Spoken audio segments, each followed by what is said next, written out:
சக நண்பர்களுடன் மது குடித்து போதை அதிகமானதால் வாந்தி மயக்கம் ஏற்பட்டு மருத்துவமனையில் கல்லூரி மாணவி ஒருவர் உயிரிழந்துள்ளார்.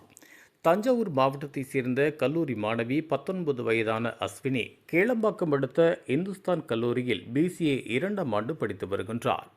தனியார் ஏக்காட்டூரில் விடுதியில் தங்கியிருக்கும் நிலையில் ஊரிலிருந்து திரும்பிய அஸ்வினி தனது தோழியின் அறையில் தங்கி இரவு முழுவதும் மது குடித்துள்ளார்.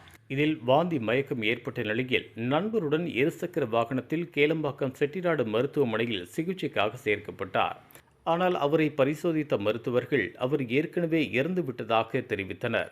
இந்த நிலையில் பிரேதத்தை கைப்பற்றிய கேளம்பாக்கம் போலீசார் செங்கல்பட்டு அரசு மருத்துவமனைக்கு அனுப்பிய நிலையில் தற்போது விசாரணை செய்து வருகின்றனர்.